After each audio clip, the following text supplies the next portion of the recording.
Hello everyone, in today's video I will be narrating stories that I found off of Reddit. If you enjoyed this video, make sure you subscribe to my channel, like this video, and comment something down below. But without further ado, let's get straight into these stories.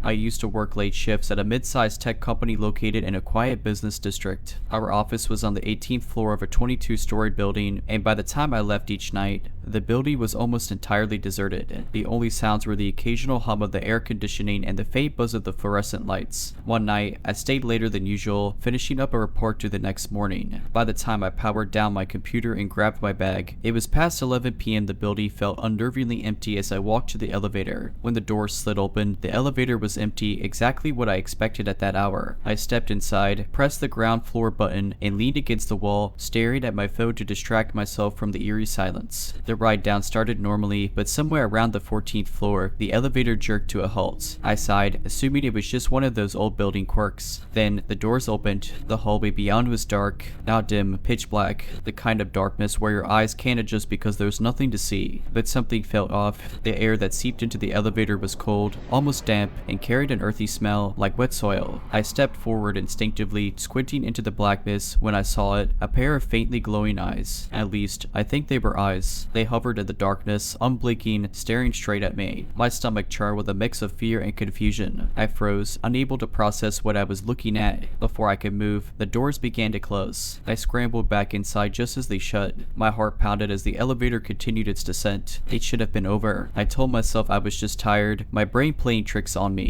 But when the elevator passed the 10th floor without stopping, my fear returned. I checked the panel. None of the buttons were lit. It was like the elevator had a mind of its own. It didn't stop at the ground floor or the lobby. Instead, it kept descending past the basement levels listed on the panel. My phone had no signal, so I couldn't call for help. I pressed the emergency button repeatedly, but nothing happened. The elevator finally stopped with a soft ding. The doors opened again, revealing nothing, just more of that same inky blackness, as if the building ended here. But I felt a presence. I couldn't see it, but I knew it was there. Then a whisper, "Come out." The voice was soft, almost inviting, but it sent chills down my spine. I stayed rooted to the spot, gripping the elevator rails so tightly my knuckles turned white. The air in the elevator grew colder, and the smell of wet soil intensified. When I didn't move, the whisper came again, louder this time. "Come out." I hit the closed door button repeatedly, my other hand clutching my bag like it was a lifeline. After what felt like an eternity, the doors finally slid shut. The elevator jolted back to life, rising this time. It deposited me on the lobby floor without any issue. The doors opened to the familiar, brightly lit lobby. I practically sprinted out of the building, not daring to look back. The next morning, I told the building's maintenance team about the strange experience. They looked puzzled, claiming there was no basement below the second sublevel and no records of elevator malfunctions. After that night, I started noticing little things that made me uneasy. It began subtly. The elevator would hesitate for a split second when I stepped inside, like it was deciding whether or not to let me on. Sometimes, I'd hear faint clicking noises from the control panel, even when no one was pressing buttons. I tried taking the stairs a few times, but it was almost worse. The stairwell had its own eerie vibe, with its echoey footsteps and flickering lights. Once, I thought I heard someone walking behind me, but when I turned around, there was no one there. The real breaking point came about 2 weeks after the initial incident. I had sworn off staying late at the office, but deadlines don't always care about your trauma. That evening, I found myself alone again, packing up after another long day. The office felt heavier than usual, like the air itself was watching me. When I approached the elevator, the doors opened before I even pressed the button. The car was empty, as always, but something about it felt rugged. The lights inside seemed dimmer than usual, and the air smelled faintly of damp earth again. I hesitated, debating whether to take the stairs, but the thought of that dark stairwell wasn't any more appealing. Telling myself I was being ridiculous, I stepped inside. Big mistake. The ride down started smoothly, and for a moment, I allowed myself to relax. But then the elevator stopped abruptly at the 14th floor, the same floor as before. My heart sank as the doors slid open. This time, the hallway wasn't pitch black. It was illuminated by the same fluorescent lights as the rest of the building, but it was completely empty. No desks, no walls, no carpet, just an endless, sterile corridor stretching into infinity. And the whisper came again. "Come out." My breath hitched. I wanted to scream, but no sound came out. The voice wasn't inviting this time. It was insistent,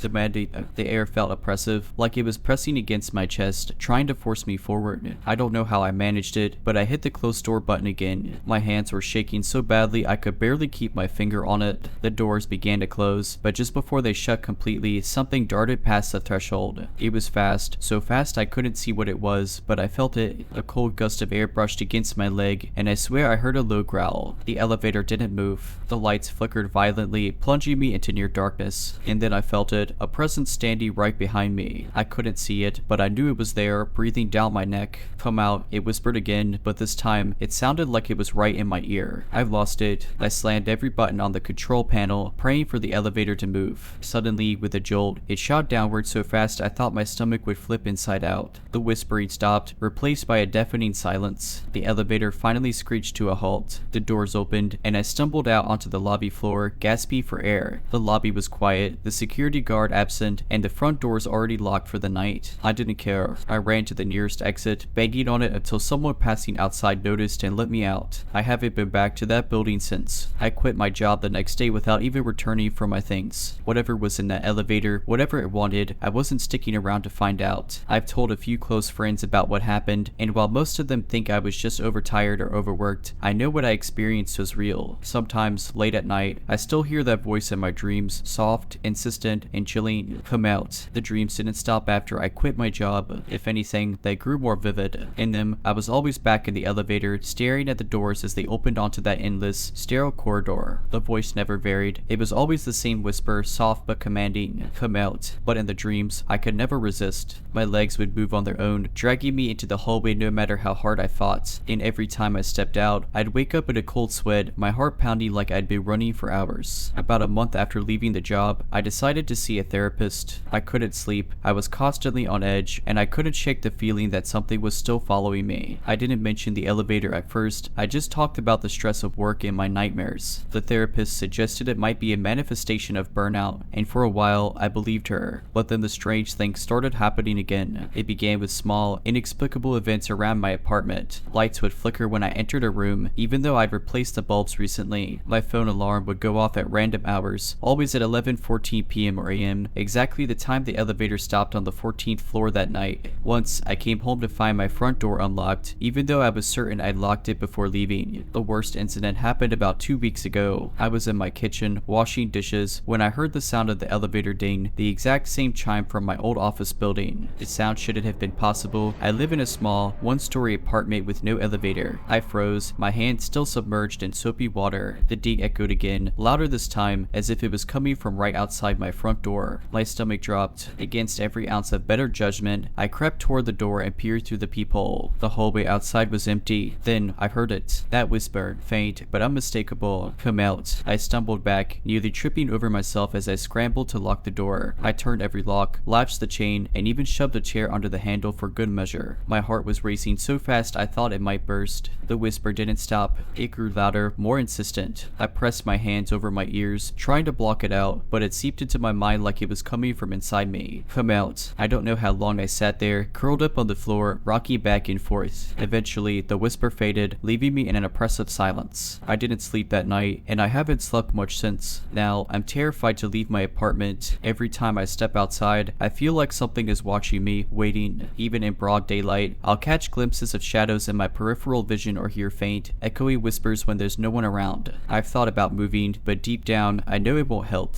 Whatever this is, it's not bound to a place, it's bound to me. It wants me to step into that endless hallway, and I'm afraid that if it gets the chance, I won't be able to stop myself. I don't know what's waiting for me on the other side, but I know one thing for sure. It won't stop until I find out.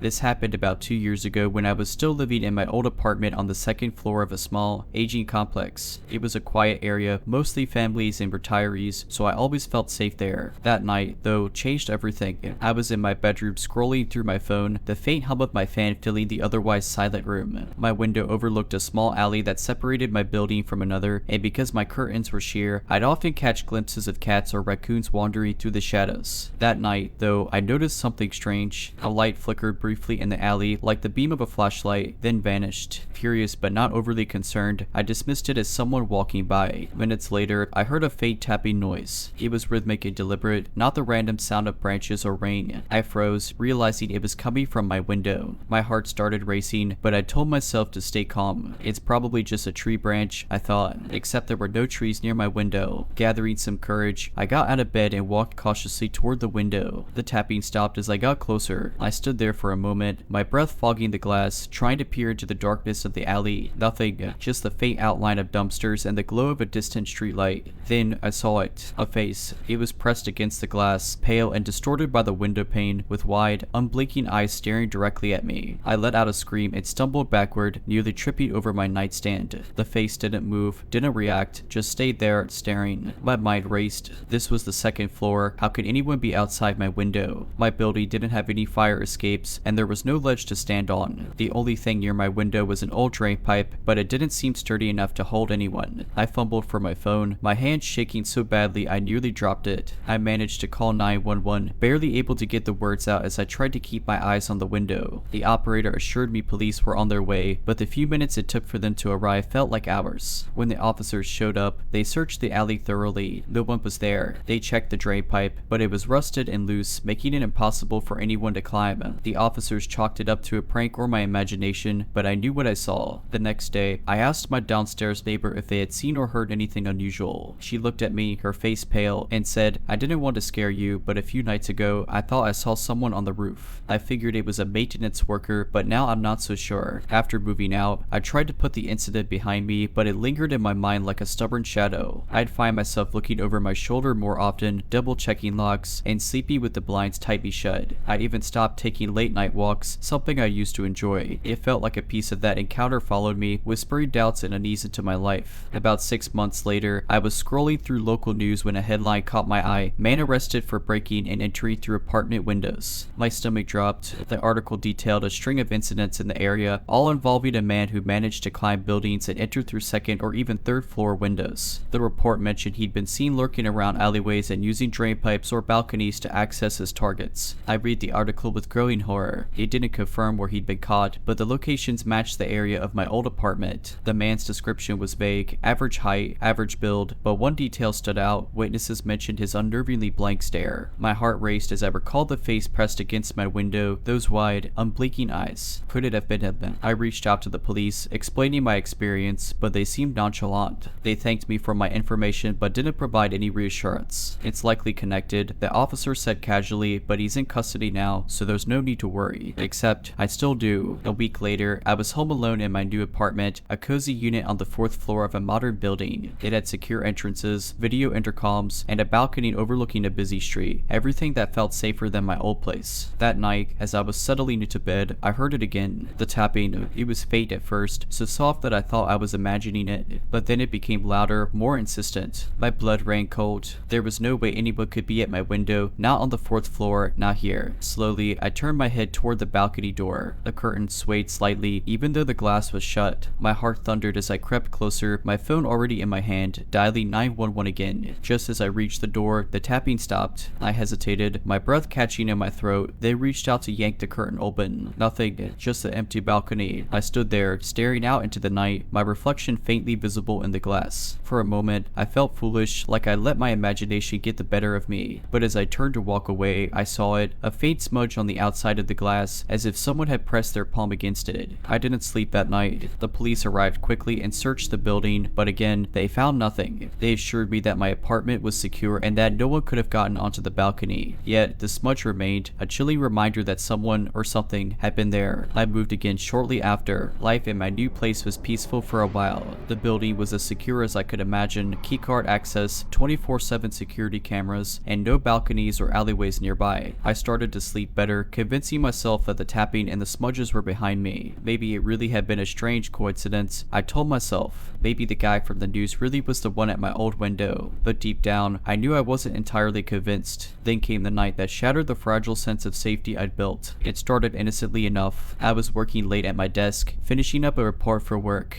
My new apartment didn't have much of a view, just a blank wall from the neighboring building about 15 feet away. I rarely looked out at the window because there wasn't much to see. As I worked, I noticed a faint faint flicker of movement out of the corner of my eye. I froze, staring at the window, but saw nothing. I chalked it up to my overactive imagination, the result of too much caffeine and too little sleep. I returned to my work, then I saw it again. This time, I didn't ignore it. I turned my desk lamp off to reduce the glare on the glass and leaned closer to the window. My heart sank into my stomach. There, faint but unmistakable, was a figure. It was standing in the narrow space between my building and the neighboring wall, staring up at my window. The figure was impossibly still, like a statue, and completely silent. I couldn't make out their features in the dim light, but I didn't need to. It was them, the window watcher. I scrambled for my phone, dialing the building's security desk. As I spoke to the guard, my eyes stayed glued to the figure. "There's someone outside my window," I whispered, my voice shaking. "On the ground, between the buildings." The guard assured me he'd check the cameras and send someone to investigate. I hung up and forced myself to keep looking at the figure, afraid that if I looked away, it would disappear, or worse, move closer. After what felt like an eternity, I heard the faint sound of footsteps in the hall and a knock at my door. It was the security guard. I quickly let him in and pointed to the window, but when we looked, the figure was gone. The guard went down to check the area while I watched from the safety of my apartment. He shone his flashlight into the narrow gap between the buildings, but it was empty. He came back up, shaking his head. "I don't see how anyone could have been standing there," he said. "It's too narrow, and there's no way in or out without climbing several stories." I showed him the spot where I'd seen the figure, and we reviewed the security footage together. To my horror, the camera pointed toward my building showed something moving in the shadows between the walls,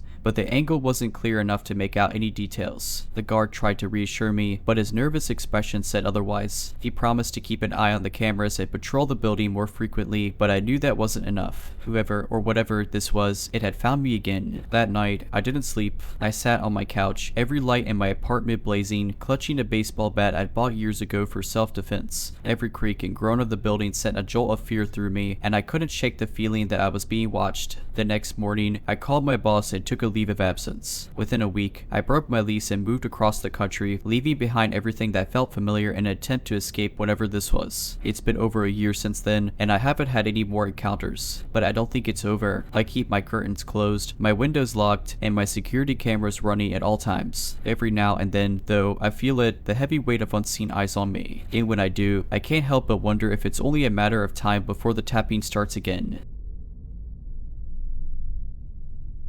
I just graduated from college and landed my first real job, so the place wasn't exactly luxurious, but it was affordable and felt safe enough. Or so I thought. The building was mostly filled with retirees or people who kept to themselves. The only neighbor I really noticed was the person in the apartment next to mine, Unit 3B. I never actually saw them, but I often heard faint music playing through the wall, always classical. It gave the apartment a weirdly cultured vibe, and I appreciated the white noise while I worked from home. One night, I was up late finishing a report for work. It must have been around 2 a.m. when I heard something strange, a soft, rhythmic tapping. At first, I thought it was someone walking down the hall, but it didn't fade away like footsteps. Instead, it stayed constant, almost like it was right outside my door. Curious but cautious, I peeked through the peephole. The hallway was empty. Shrugging it off as my tired brain playing tricks, I went back to work. The next morning, I noticed something odd. A small pile of dirt was right outside my door. I brushed it off as someone tracking in mud, but it stuck in my mind because it seemed too deliberate, almost like it was placed there on purpose. Over the next few weeks, small things started happening. I'd find my doormat slightly moved or see faint scratches on my doorframe. Once, I even heard whispering outside, but when I opened the door, no one was there. I began feeling uneasy, but I told myself it was nothing. Then one night, things escalated. I had just gotten into bed when I heard the music next door stop abruptly. That wasn't unusual, but what followed was a loud, deliberate knock on my wall, right where my bed was. I froze. It was the kind of knock that wasn't random. It felt purposeful, like someone was trying to get my attention. I didn't move, hoping they'd just go away, but then I heard something else, the faint sound of a door creaking open. Not mine, but the one next door. The hallway light seeped under my door, and I heard soft footsteps approaching. My heart was pounding as I grabbed my phone and dialed 911. The operator kept me calm while I whispered what was happening.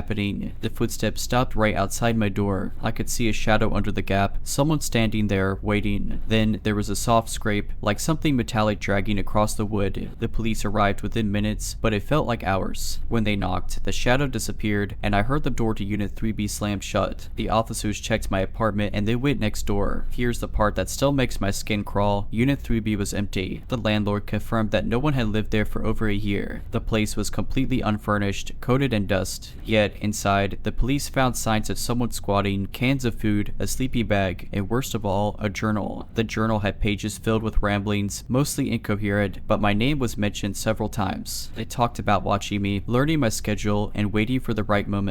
After moving out, I couldn't shake the feeling of being watched. Every creak of a floorboard or flicker of a shadow would send my heart racing. I started sleepy with my phone next to me and a heavy flashlight under my pillow. It felt like paranoia, but after what happened, I figured I had the right to be on edge. I hadn't told many people about the incident, just my parents and a couple of close friends. Most of them were supportive, but one friend, Rachel, seemed particularly concerned. She was the kind of person who loved true crime and had a knack for thinking like an investigator. Have you ever considered that this might not be random? She asked one evening when we were catching up. I mean, they had your name at that journal. That's personal. I hadn't considered it. To me, it was just some creep who happened to be in the wrong place at the wrong time. But Rachel's words stuck with me, and I started to replay everything in my head. The journal, the dirt outside my door, a deliberate knocks. Then I remembered something. A few weeks before everything started, I had received a weird package in the mail. It was an unmarked box with no return address, just my name scrawled across it in uneven handwriting. Inside was a single, dusty Polaroid of a forest. No note, no explanation. At the time, I thought it was just a prank or a mix-up.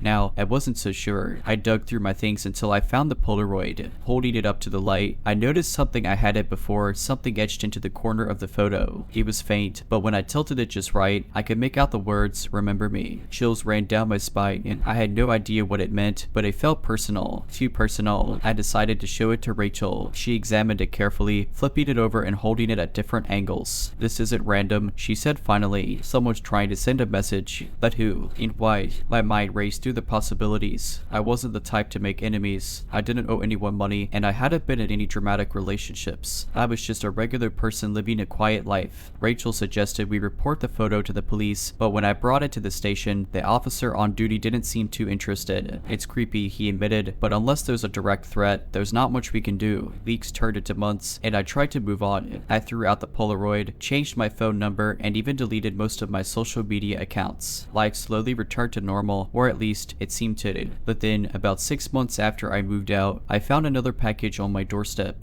This one was smaller, wrapped in plain brown paper. My stomach dropped as I picked it up. There was no address, no markings, just my name in the same uneven handwriting. I opened it with trembling hands. Inside was a key, old, rusted, and tied to a small tag that read 3B. That's when I realized it wasn't over. Whoever this person was, they weren't done with me, and they wanted me to know it. After receiving the package with the key, my fight or flight instinct kicked into overdrive. I couldn't sleep, couldn't eat, and every creak of the floorboards or knock on the door sent me spiraling into panic. It felt like my life was unraveling. I decided it was time to stop being reactive and start taking action. I called Rachel, who immediately offered to come over and help me figure out my next steps. When she arrived, we laid out everything I knew: the journal from Unit 3B, the Polaroid, the new package, and of course, the key. Rachel studied the key carefully. "If this is really the key to 3B, we need to find out what's in there. Something this person left behind." "You're joking," I said, horrified. "I'm not going back to that place." "You don't have to," Rachel said. "But I will." I argued with her, but Rachel was adamant. She wanted to get to the bottom of this just as much as I did. Eventually, I caved, on the condition that we go during the day and that I'd call the police if anything seemed even remotely off. The next morning, we drove to the old apartment complex. Just being there made my skin crawl, but Rachel was unfazed. She walked straight to the front door, key in hand, and turned to me with a reassuring smile. "Stay put," she said. "I'll be quick." I watched her disappear inside. The minutes dragged on, and my anxiety grew with each passing second. Finally, after what felt like an eternity, she reemerged, her face pale and her hands shaking. She was clutching a small, weathered notebook. "You need to see this," she said, her voice trembling. We got back to my place and sat at the kitchen table as Rachel opened the notebook. It was filled with the same messy handwriting as the journal the police had found.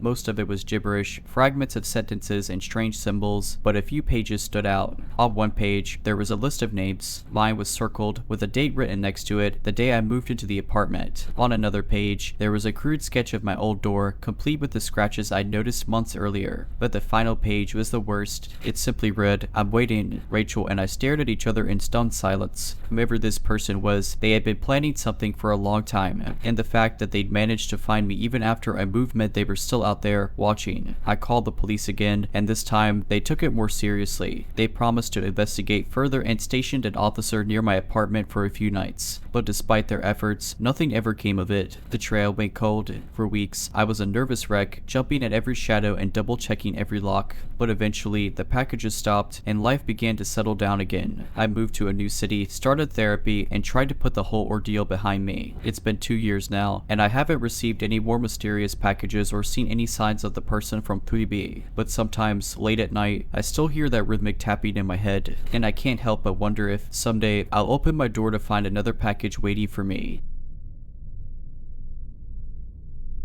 My friend, Emily, was renovating her house, but the interior was mostly livable. She just asked me to keep an eye on things, water her plants, and make sure no one messed with the construction materials outside. Simple enough. The house was a 2-story, modern-style build with large windows that overlooked the forest. The backyard wasn't fenced in yet, and beyond it was nothing but trees. At night, the place felt eerily isolated, but I brushed it off as nerves. I was doing Emily a favor, and I wasn't about to back out over a little spookiness. On my second night there, I was in the living room scrolling on my phone when I heard a faint tapping sound. It was rhythmic and deliberate, coming from somewhere upstairs. I froze, my mind racing with every horror story I'd ever read. After a few seconds of silence, I convinced myself it was just the wind or some creaky part of the unfinished house. But then it happened again, this time louder. I grabbed the flashlight Emily had left by the door and crept upstairs. The tapping seemed to be coming from one of the empty rooms at the back of the house. My heart pounded as I pushed open the door, half expecting to see, I don't know, a bird or a loose branch hitting the window. Instead, the room was empty. Relieved but still uneasy, I turned to leave. That's when I noticed something odd. Faint footprints in the layer of construction dust on the floor. They weren't mine. I hadn't been in this room since I arrived, and these prints led to the closet. My stomach dropped. Summoning every ounce of courage I had, I yanked the closet door open, ready to swing the flashlight like a bat. The closet was empty, too. No sign of anyone. The footprints ended there. I hurried back downstairs, triple-checked that all the doors were locked, and tried to convince myself I'd imagined it.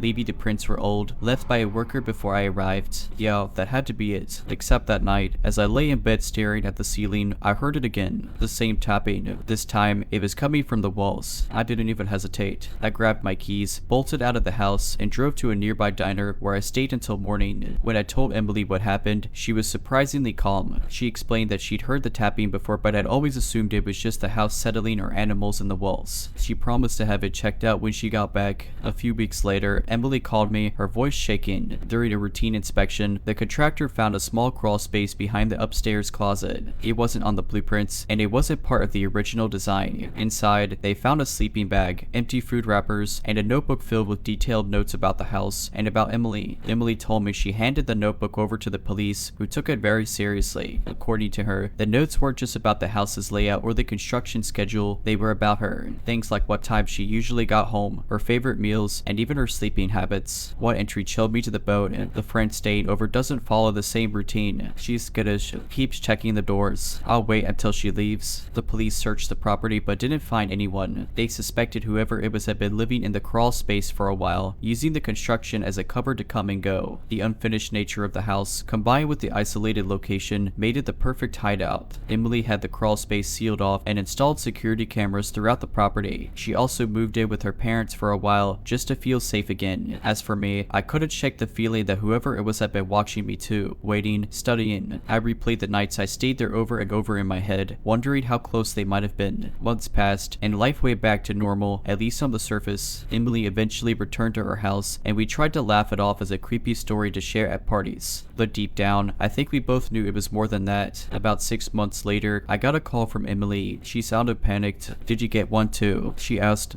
"One what?" I said, my heart sinking. "A note," she whispered. "It was on my porch this morning. It just said, 'I missed the view.' I didn't get a note, but that didn't make me feel any safer. Whoever had been in that crawl space had moved on, but the thought of them still lurking, still watching, keeps me awake at night." After Emily found the note, we both went into full panic mode. She immediately called the police, who treated it as a stalking case. They combed through the security footage from the cameras she had installed, but frustratingly, there was nothing out of the ordinary. No one had been caught on video approaching the house. It was as if the note had had just materialized out of thin air. I decided to stay with Emily for a few nights. I didn't want her to be alone, and honestly, I didn't feel safe in my own place anymore. We kept every light on in the house, double-checked all the locks, and even slept in shifts, one of us staying awake to keep watch. They felt ridiculous, like we were in some low-budget horror movie, but the fear was all too real. On the third night, around 2 a.m., I was on watch while Emily slept on the couch next to me. The house was dead silent except for the faint hum of the refrigerator. I was scrolling on my phone, trying to keep myself awake, when I noticed movement out of the corner of my eye. I froze. It was subtle at first, just the faintest shadow shifting across the backyard. I turned off my phone screen and stared out the massive windows, my heart pounding in my chest. At first, I thought it might be a deer or some other animal, but then I saw it again, a figure low to the ground, moving toward the house. I didn't breathe. I didn't move. I just watched, paralyzed with fear as the figure crept closer. It wasn't an animal. It was a person, crawling on all fours, slowly and deliberately, as if trying not to be seen. My brain screamed at me to do something, but my body wouldn't cooperate. I felt like I was glued to the spot. Then the figure stopped. It turned its head toward the window, and even in the dim light, I could see its face. Pale, expressionless, watching. I finally snapped out of my trance and scrambled to wake Emily. She bolted upright as I whispered what I'd seen. She grabbed her phone and called the police while I kept my eyes glued to the window. The figure was gone. The police arrived within minutes, but by then, the backyard was empty. They found footprints in the dirt outside the window, but nothing else. Whoever it was had vanished into the woods. Emily decided to leave the house for good after that. She moved in with her parents permanently and put the property up for sale. We never found out who the person was or why they were there. The police suspected it might have been the same individual from the crawl space, returning to torment her, or maybe it was someone else entirely. Even now, years later, I can't shake the memory of that pale face staring through the window. And to that figure in the woods, whoever you are, let's not meet.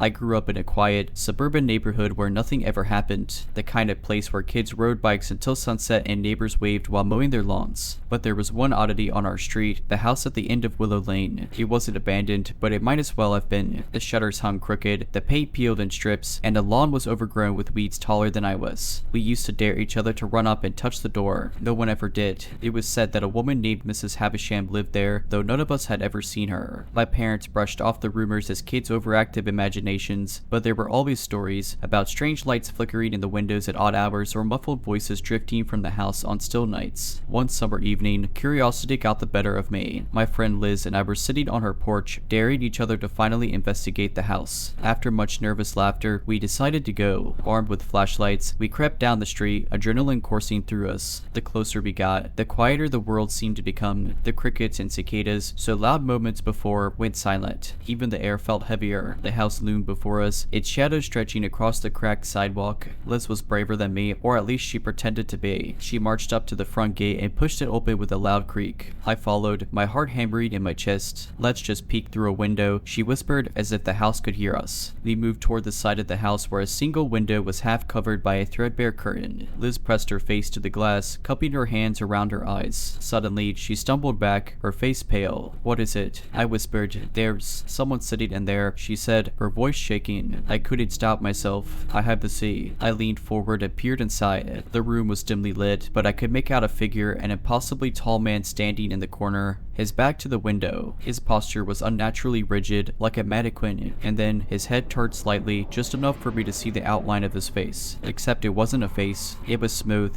blank. Before I could scream, Liz grabbed my arm and yanked me away. We ran as fast as we could, not stopping until we were back on her porch. We didn't tell anyone. Who would believe us? But the next morning, the house at the end of Willow Lane was gone. Not boarded up, not demolished, just gone. In its place was an empty lot, as though the house had never existed. Over the years, I tried to convince myself it was just my imagination, that we'd both gotten spooked and concocted some elaborate memory to explain what we thought we saw. Life moved on, and I left my childhood home behind, moving to another city for college and eventually settling down in a small apartment of my own. But the memory of that night stayed with me, buried deep but always there, like a splinter just under the skin. Then, last month, it happened again. I was walking home from a late shift at work. My neighborhood isn't as quaint as the one I grew up in, but it's quiet and safe enough. The street streets were deserted, lit only by the occasional street lamp. As I rounded the corner to my block, I saw a house I didn't recognize. It sat at the end of the street where there should have been an empty lot. It looked eerily familiar, peely paint, broken shutters, and overgrown lawn. My stomach dropped. It was the house. I froze. My mind raced with excuses. Maybe I was tired, or my mind was playing tricks on me. But as I stared at it, I noticed something that made my blood run cold. The window on the side of the house had the same threadbare curtain, and it moved. The curtain twitched, as if someone had brushed past it. I couldn't breathe.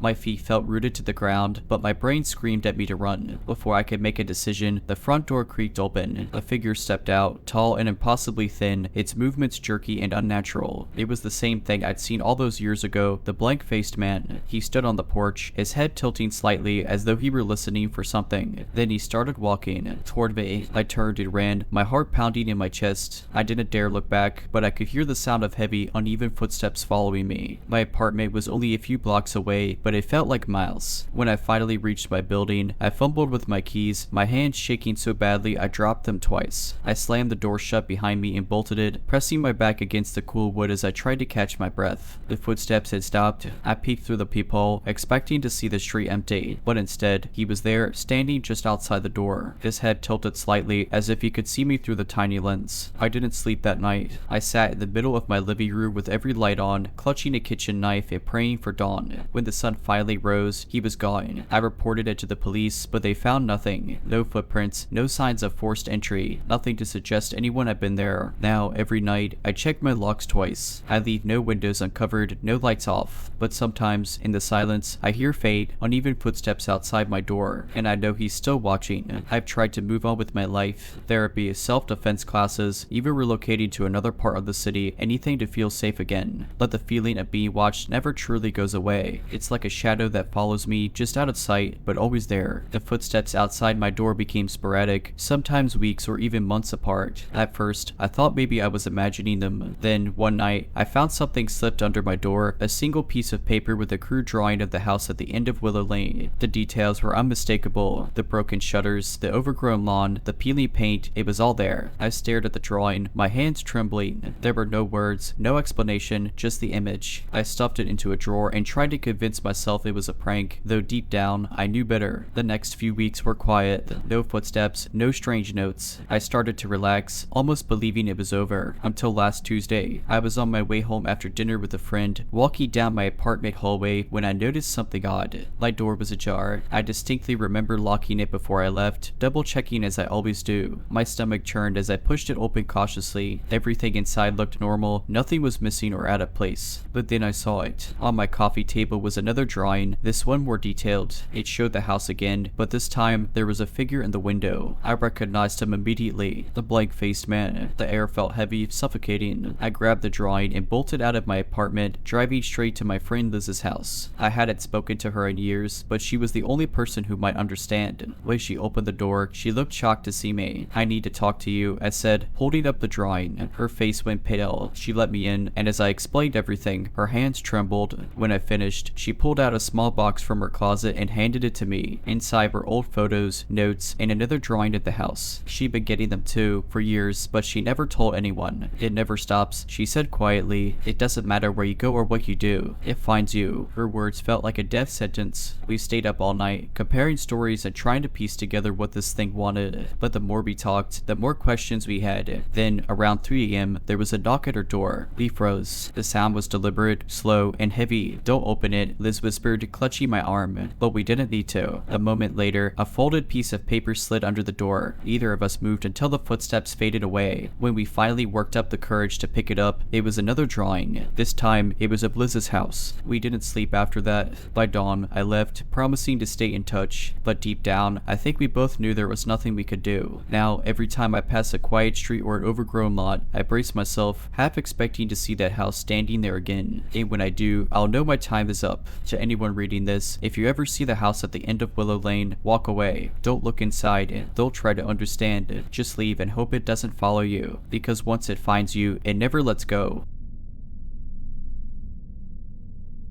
I live in a small mountain town where hiking is a daily ritual for many of us. There's a trail not far from my house that winds through dense pine forests and eventually opens up to a breathtaking overlook. I've walked it dozens of times, always enjoying the solitude and peacefulness of nature, but after what happened a few months ago, I haven't set foot on it since. It was late September, and the leaves were just starting to turn. I decided to go for a quick hike after work to clear my head. The sun was already low in the sky, but I figured I had enough time to make it to the overlook and back before dark. I didn't bring my flashlight, something I'd regret later. The trail was unusually quiet, no birds chirping, no rustling in the bushes, just the crunch of my boots on the dirt path. I chalked it up to the time of year and kept going. About halfway up, I noticed something strange. A little off the trail, there was a pile of rocks stacked neatly in a pyramid shape. It wasn't uncommon to see cairns, but this one seemed odd. The rocks were perfectly balanced, and there was a small wooden figure, a crudely carved stick man, perched on top. It gave me the creeps, but I brushed it off as someone's odd art project and kept moving. The further I went, the more uneasy I felt. I started noticing more of those rock piles, each with a stick figure on top. Some were small and simple, but others were taller, almost human height. They were always just off the trail, hidden enough that you'd only see them if you were really looking. My heart started to race, but I told myself it was just a coincidence, maybe part of some weird trail marker system. By the time I reached the overlook, the sun was setting. The view was as beautiful as ever, but I couldn't shake the feeling that I was being watched. I scanned the tree line but didn't see anyone. Still, I couldn't enjoy the moment. I turned back almost immediately, wanting to get back to my car before dark. That's when I heard it, a soft, rhythmic tapping sound coming from behind me, like someone gently knocking on a tree. I froze, listening. Tap, tap, tap, then silence. I called out, "Hello, is someone there?" No response. I started walking faster, keeping my ears tuned to any noise. The tapping started again, this time closer. My heart was pounding. I broke into a jog, trying to stay calm, but the tapping turned into footsteps, heavy, deliberate footsteps, matching my pace. I turned my head to look behind me and nearly tripped over my own feet. Standing in the middle of the trail was a figure, tall and shadowy, wearing what looked like a wooden mask. It was too dark to make out any features, but the mask had a crude face carved into it, similar to the stick figures. They didn't move, just stood there, staring. I didn't wait to see what they wanted. I ran as fast as I could, barely able to see the trail in the fading light. My breath was ragged, my legs burning, but I didn't stop. The footsteps followed me, gaining on me. At one point, I swear I heard more than one set. When I finally saw the parking lot, I almost cried with relief. I sprinted to my car, fumbling with my keys. As I started the engine and turned on the headlights, I saw them again. Two figures now, standing at the edge of the woods, their masks glowing eerily in my high beams. They didn't move, just watched as I sped away. I reported the incident to the local authorities, but they didn't find anything. No rock piles, no figures, nothing. They suggested it was a prank or that I had imagined it. Maybe they're right, but I know what I saw. After that night, the trail that had once felt like a sanctuary now felt like a trap.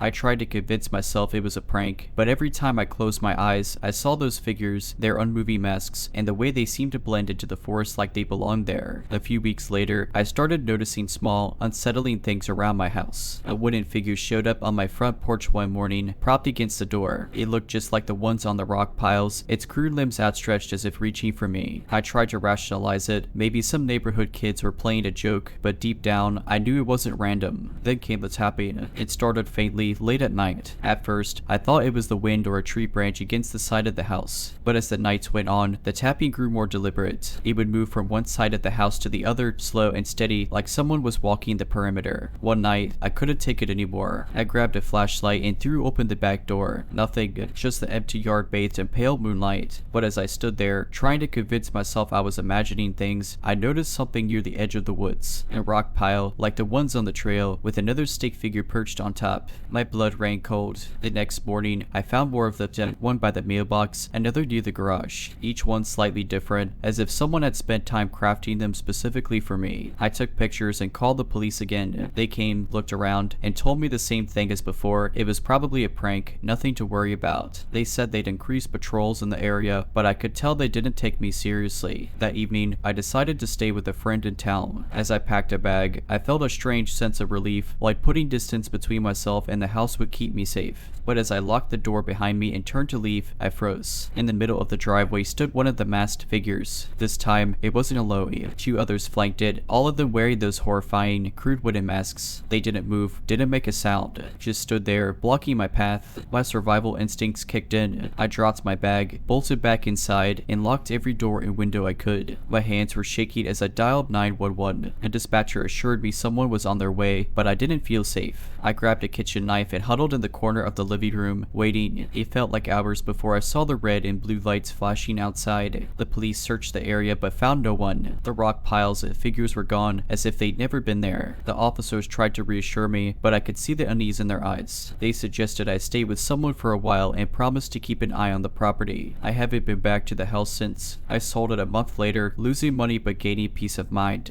I moved to a different state, far from the mountains and the woods. I don't hike anymore, and I keep my doors and windows locked at all times. I still don't know who or what those figures were. I don't know if it was a cult, some deranged individuals, or something worse. But I do know this: they wanted me to know they were there. They wanted me to feel watched, hunted. After moving to a different state, I tried to rebuild my life. I found a small apartment in a bustling city, far from any forests or quiet trails. The constant noise of traffic and the distant hum of people gave me comfort. It felt like I could finally disappear into the crowd. For months, I didn't see or hear anything out of the ordinary. I even started to think that maybe I'd escaped whatever or whoever it was. But that peace didn't last. One evening, as I was unpacking a box of old belongings, I found something that shouldn't have been there. At the bottom of the box was a small, wooden figure, crude, familiar, and unmistakable. My hands trembled as I held it. I hadn't packed this. I was certain of it. My stomach churned at the realization they had found me. I debated calling the police again, but what could I say? That someone had mailed me a stick figure. That wouldn't explain the fear crawling under my skin. I decided to throw it away, hoping that getting rid of it would sever whatever connection they had to me. For a few weeks, nothing happened. I almost convinced myself it was a coincidence or some cruel prank. But then the tapping started again. This time, it was against the windows of my third-floor apartment. Soft, deliberate knocks that seemed to come from outside. My heart raced as I pulled back the curtain, half expecting to see one of those masked figures staring back at me. But there was nothing, just the empty city street below. The tapping continued every few nights, always at odd hours. I stopped sleeping, spending my nights clutching the knife I kept under my pillow. I even considered moving again, but I couldn't bear the thought of uprooting my life a second time. Instead, I installed security cameras around my apartment. I needed proof, something to show the police if this escalated. The first night with the cameras was uneventful. The second night, however, wasn't. When I reviewed the footage the next morning, my stomach dropped. Around 3 a.m., the camera facing my living room window captured something, or someone, standing on the fire escape. It was too dark to make out details, but the figure was tall and unnervingly still. It didn't knock, didn't try to get inside. It just stood there, staring into my apartment for several minutes before disappearing out of frame. I called the police, showing them the footage. They promised to investigate, but didn't seem optimistic about finding anything. After they left, I realized something chilling. The figure had been standing directly in front of the window where I'd been sitting on the couch. They could see me, but I hadn't noticed them. The next day, I took a drastic step. I quit my job, broke my lease, and moved in with a relative in a completely different part of the country. I didn't tell anyone where I was going, not even my closest friends. I deleted my social media accounts and changed my phone number. I wanted to vanish completely. For a while, it seemed to work. Months passed without any signs of the figures. I started to believe I was free, but just a week ago, I found another rock pile. This time, it was in the backyard of my relative's house, hidden among the trees. On top of the pile was a wooden figure, its tiny arms outstretched. I don't know what they want or how they keep finding me. I don't know if they're human or something else entirely. All I know is that they're relentless.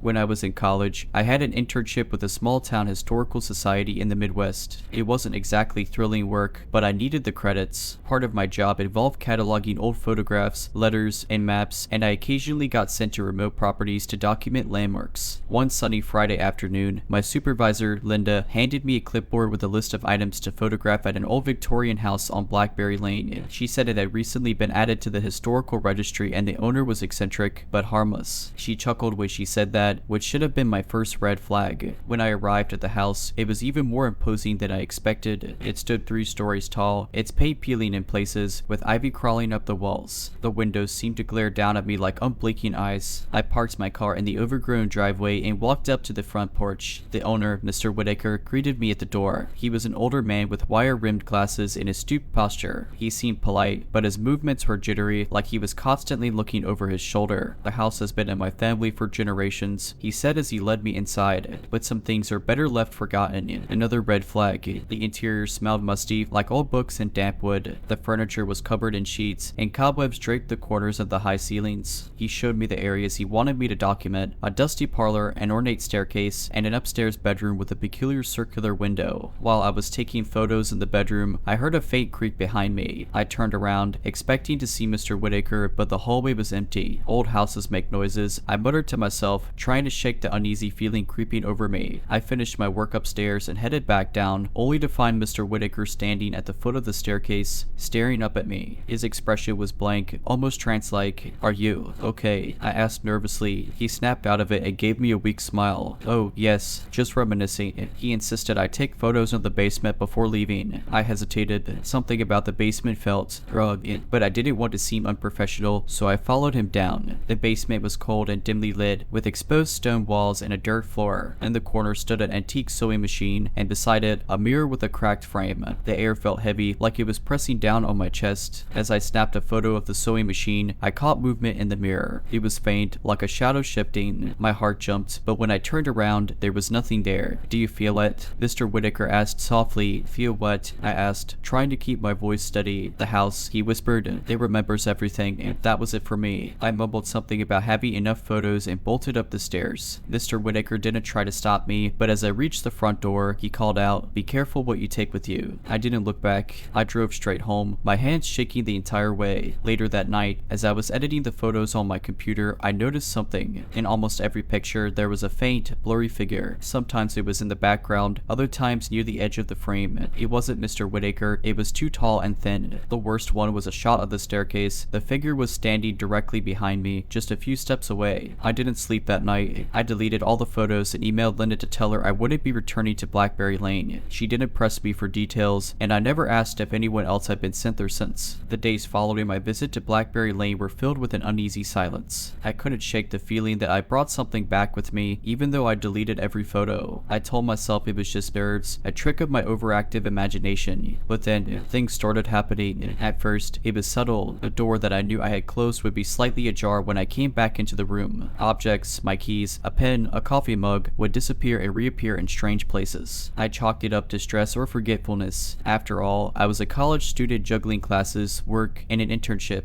But then one night, I woke up to the sound of scratching. It was faint but persistent, like fingernails on wood. I sat up in bed, heart pounding, and strained to hear. It was coming from inside my closet. I wanted to convince myself it was nothing, maybe a mouse or a draft, but the sound was too deliberate. Gathering what little courage I had, I got up, turned on the light, and opened the closet door. Nothing. The scratching stopped as soon as the door swung open. My clothes hung neatly on their hangers, and the floor was clear. I exhaled a shaky breath and shut the door, trying to laugh at my paranoia.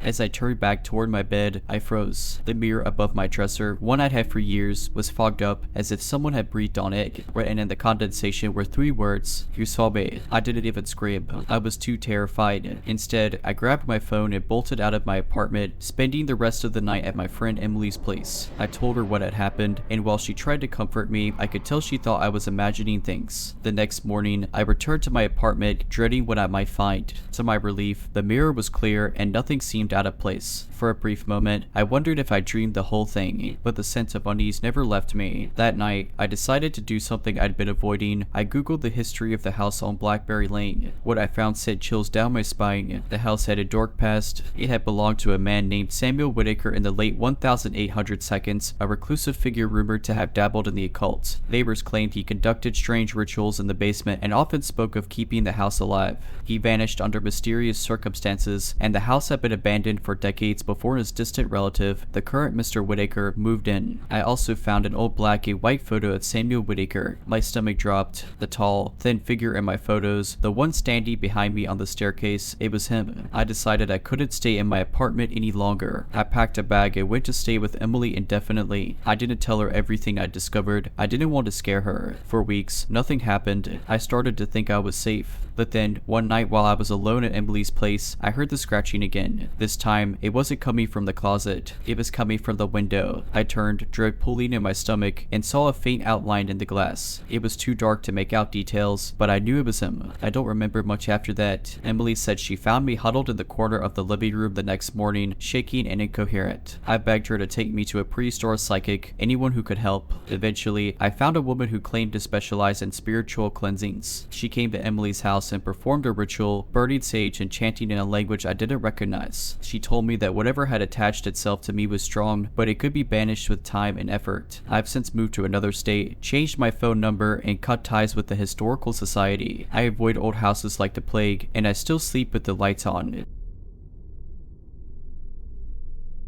I used to live in a small town surrounded by dense forest. Our house was at the edge of a cul-de-sac, and our backyard blended seamlessly into the woods. It was quiet, peaceful, until it wasn't. One summer evening, I decided to take a walk in the woods behind our house. The trees stretched endlessly, and there were faint trails made by wildlife or, perhaps, the occasional hiker. It was around 6 p.m., and the light was starting to dim. The orange glow of the setting sun filtered through the leaves, creating long, eerie shadows. I was about 15 minutes in when I saw it, a single, old wooden chair sitting in the middle of the trail. It was weathered, like it had been there for years, but I'd never seen it before. Something about it made me uneasy, so I decided to turn around and head back. As I walked, I had this nagging feeling that something was wrong. You know, that prickling sensation on the back of your neck, like you're being watched. I glanced over my shoulder and saw nothing but trees. Still, I couldn't shake the feeling, so I quickened my pace. Then, I heard it, a soft crunch of leaves, like someone was stepping on them deliberately. I froze. The woods were dead silent, save for my breathing and the faint rustle of leaves. Gathering my courage, I called out, "Hello, is someone there?" No response. I started walking again, faster this time. My heart was pounding. That's when I saw it. Another chair, identical to the first, sitting right in the middle of the trail. But this one wasn't old. It looked new, like it had just been placed there. I was sure this trail was a straight shot back to my house. There was no way I'd missed it on the way out. A low hum filled the air, barely audible but distinct, like the sound of electrical wires vibrating. The hair on my arm stood up.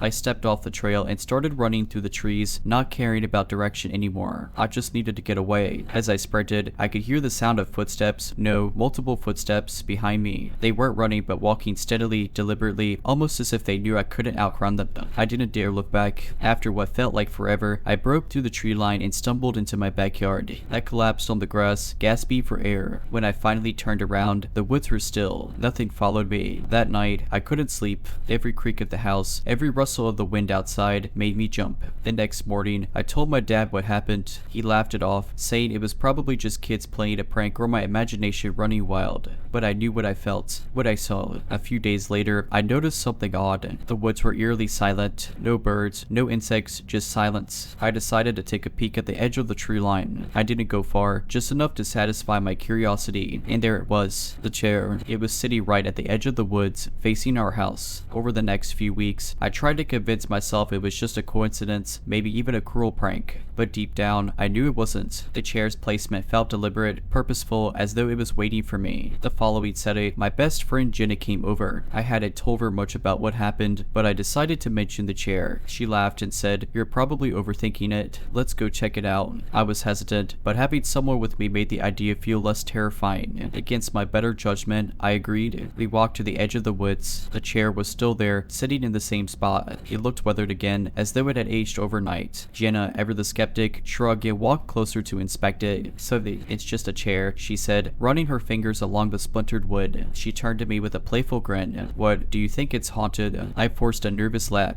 "I don't know, it's just weird." That's when Jenna's face changed. Her smile faltered, and her eyes darted past me toward the trees. "Did you see that?" she whispered. "See what?" I spun around, my stomach dropping. She pointed into the woods. "I swear I saw someone. They were standing right there, behind that tree. There was nothing but shadows and trees swayed in the wind." My pulse quickened. "We should go back inside." Jenna nodded, but as we turned to leave, we both froze. The chair was no longer empty. A bundle of sticks, tied together with what looked like an old, frayed rope, sat in the sea. The sticks were arranged in a crude, human-like shape. It hadn't been there a minute ago. Jenna grabbed my arm. "Okay, this isn't funny anymore. Let's go." We ran back to the house, slamming the door behind us. I locked it and closed the blinds, my heart racing. Jenna was pale, her usual confidence replaced with unease. "Whoever's doing this is messed up," she said, pacing the living room. "You need to tell someone." "I already told my dad," I replied. "He doesn't believe me." Jenna stayed that night, and we didn't sleep much. Every creak of the house, every gust of wind outside made us jump. Around 3 a.m., there was a soft knock at the back door. We both froze. "Maybe it's her dad," Jenna whispered. "No," I said, my voice shaking. "He's out of town. It's just us." The knock came again, louder this time.